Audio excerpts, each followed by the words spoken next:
3 நிதி ஆயோக் அந்த கூட்டத்தை நிராகரிச்ச நீங்க இப்ப இந்த நிதி ஆயோக் கூட்டத்துக்கு ஏன் போறீங்கிற கேள்வி எல்லாருக்கும் எழுது. அதுக்கு விளக்கம் சொல்லியிருக்கணும். இந்த வாட்டி ஏன் போறீங்க அப்படின்னு துணிஞ்சு ஒரு உண்மையை பேசுகிற ஒவ்வொருத்தனுடைய குரல் வழியும் நெரிக்கப்படுதுன்னு தான் பார்க்கணும். இன்னைக்கு சவுக்குக்கு, நாளைக்கு உங்களுக்கு, நாளைக்கு மறுநாள் எனக்கு அல்லது அவருக்கு, இதெல்லாம் நடக்கும். அப்ப அது ஜனநாயக நாட்டுல எந்த ஒரு கருத்துமே யாரும் சொல்லக்கூடாதுன்னு சொல்றது அது ஏற்புடையது அல்ல. அது ரொம்ப முன்னாடியே நாங்க தொடங்கிட்டோம். அது செய்து கொண்டே போறோம். நீங்க தான் அதை செய்தி ஆக்குறது இல்லை, அதுவும் செய்யறது இல்லை. உங்களுக்கு தேவைன்னா செய்தி இதை எடுப்பீங்க, இல்லைன்னா விட்டுருவீங்க. சாதிவாரி கணக்கெடுப்பு, சமூக நீதி, பஞ்சமர் நில மீட்புக்கு போராட்டம் வச்சா நீங்க ஏன் போராட்டம்னு கூட கேட்க வரல. கண்ணு முன்னாடி 16 ஆண்டுகள் ஆச்சு என் இனம் சாகும்போது. அது சாகும்போது நீங்க செய்தி ஆகல. செத்து அதுக்காக அந்த உணர்வை மறந்துடக்கூடாதுன்னு நாங்க கூட்டம் நடத்தும் போது ஏன் இந்த கூட்டம் நடத்துறீங்க சீமான்னு கேட்க வரல. சுவரெல்லாம் எழுதணும், சுவரொட்டியில் ஒட்டணும், பெரிய கூட்டம் கூடி பேசணும், ஆனாலும் கேட்கல. அது மாதிரிதான் இது. நாங்க என்ன செய்யறோங்கிறத கவனிக்க மாட்டீங்க. அதுல ரொம்ப முன்னாடியே தேர்தல் வேலையை தொடங்கி நாங்க செய்து கொண்டிருக்கோம். ஏறக்குறைய 100 வேட்பாளர்களுக்கு மேல தேர்வு செஞ்சு களத்துல சின்னம் வருவதுக்காக காத்திருந்தோம். இப்ப எங்க பிள்ளைகள் வேலையை தொடங்கி செய்வாங்க. ஜூன் இறுதிக்குள்ள எல்லா வேட்பாளரையும் தேர்வு செஞ்சு அறிவிச்சு வேலை செய்வோம். சும்மா கோடிட்ட இடத்தை நிரப்புறது இல்லை, ஆகச்சிறந்த ஆளுமையிலான பிள்ளைகளை களத்துல இறக்குவோம். 234ல் 134 பேர் இளைஞர்கள் தான் இருப்பாங்க. 25 வயதுல இருந்து 30-35 வயதுக்குள்ள இளைஞர்கள். இவர்களுக்கெல்லாம் என்ன தெரியும்னு நீங்க கேள்வியை கேட்டீங்கன்னா அவ்வளவுதான், செதற அடிச்சிருவான். அவன் ஆக பெரும் அறிஞர்களாக வளர்த்து வார்த்து இந்த களத்துல இறக்குவோம். இது 26 தமிழ் தேசியர்களுக்கான களம், எங்களுக்கான களம், மாற்று அரசியலை விரும்புகிற மக்களுக்கான களம்.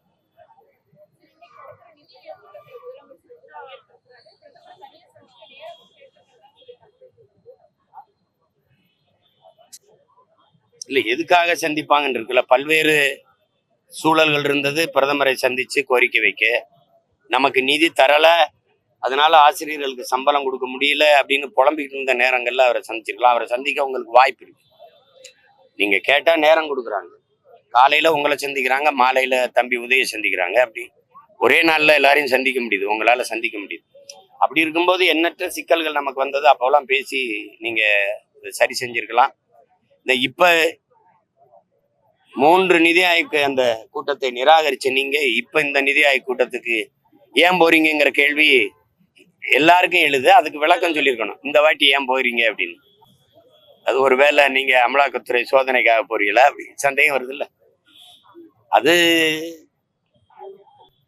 அதெல்லாம் இருக்கும். அது ஒரு பெரிய விளையாட்டு. இப்ப பாஜக அரசு என்ன நினைக்கும், நம்ம இந்திய நாட்டை ஆளுகிற அரசு ஒருவேளை சந்திரபாபு நாயுடு ஐயாவோ அல்லது நிதிஷ்குமார் ஐயாவோ விலகிட்டா, ஆதரவுல இருந்து விலகுனா, திமுக தன்னுடைய 22 உறுப்பினர்களோட ஆதரவு கொடுக்கும் அப்படிங்கிற எதிர்பார்ப்போட அது இணக்கமா இருக்கும். இவங்களும் நாங்க உங்களை அந்த மாதிரி சூழல் ஆதரிப்போங்கிற இதுல இணக்கமா இருப்பாங்க.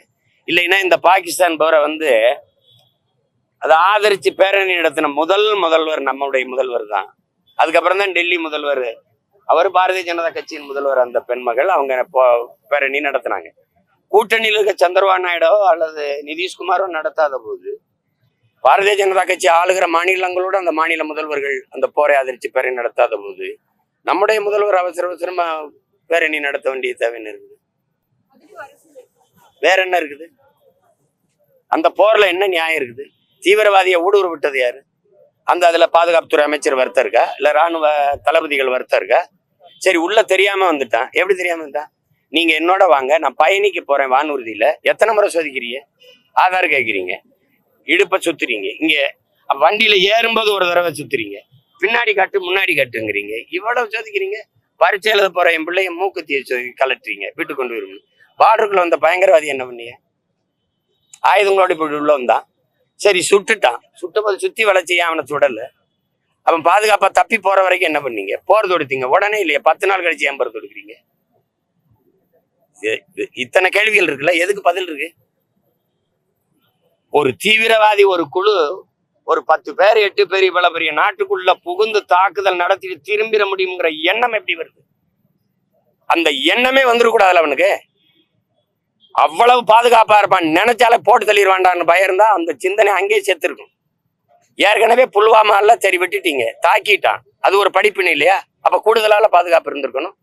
அதுவும் ஒரு சுற்றுலா தலத்துல பகல்காம் பகுதியில கேட்டா எங்களுக்கு சுற்றுலா தலம் ஆக்குனதே தெரியாதுன்றீங்க. இது தெரியாதுன்னு சொல்றதுக்கு ஒரு அதிகாரம் வச்சுக்கிறதா?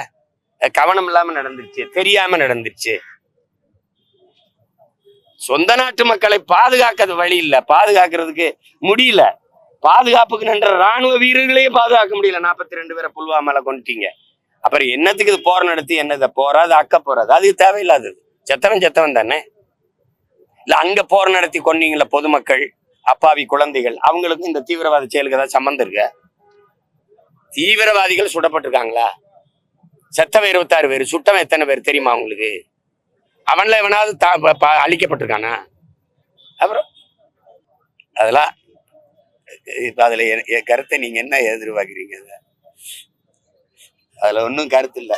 அவ்வளவுதான் நினைச்சா இல்ல காழ்ப்புணர்ச்சியா பண்ணுது, பழி வாங்கணும்னு பண்ணுது அப்படிங்கலாம் ஒரு கேள்வி உங்களுக்கு தேவை வேண்டியதில்லை. உண்மையிலே பழி வாங்கணும், சவுக்கு சங்கருடைய குரல் வலையை நெரிக்கணும், அவரை பேச விடாம தடுத்துடணும் அப்படிங்கிறது தான் இவ்வளவு பண்ணுதுங்கிறத எல்லாருக்கும் தெரியுது இல்ல. நீங்க சவுக்குக்கு தானே அப்படின்னு நினைச்சு நீங்க அமைதியா இருந்தீங்கன்னா நாளைக்கு உங்க குரல் வழியும் நெரிக்கப்படும். ஒவ்வொருத்தனுக்கும் வர்ற அடக்குமுறையை நம்ம அடுத்த வீட்டு கூரை தானே எரியுது, தன் வீட்டு கூரை எரியலையேன்னு நீங்க தண்ணி எடுத்துட்டு வர தயாரா இல்லைன்னா நீங்க காலையில சாம்பலா தான் கிடப்பீங்க, நீங்க எந்திரிச்சு வர போறது இல்லை. அதனால இது சவுக்கு சங்கர் பிரச்சனை இல்லை. இது துணிஞ்சு ஒரு உண்மையை பேசுகிற ஒவ்வொருத்தனுடைய குரல் வழியும் நெரிக்கப்படுதுன்னு தான் பார்க்கணும். இன்னைக்கு சவுக்குக்கு, நாளைக்கு உங்களுக்கு, நாளைக்கு மறுநாள் எனக்கு இல்லது அவருக்கு, இதெல்லாம் நடக்கும். அப்ப அது ஜனநாயக நாட்டுல எந்த ஒரு கருத்துமே யாரும் சொல்லக்கூடாதுன்னு சொல்றது அது ஏற்புடையது அல்ல. அப்படிதான் நான் இதை பாக்குறேன். சவுக்கு பேசுறதெல்லாம் அவங்களுக்கு சங்கடங்களை தருதுன்னா அவங்க ஆதரவு வலைவலிகள் அவங்க பேசுறதெல்லாம் அவங்க குடும்பத்தில் இருக்கிறவங்க அல்லது அதிகாரத்தில் இருக்கிறவங்க எல்லாம் கேட்கிறாங்களான்னு ஒரு தடவை பாருங்க. அவங்க எல்லாம் என்ன பேசுறாங்கன்னு பாருங்க. வேற ஏதாவது கேள்விகள் இருக்கா? தங்கச்சி, தம்பி, நன்றி, வணக்கம்.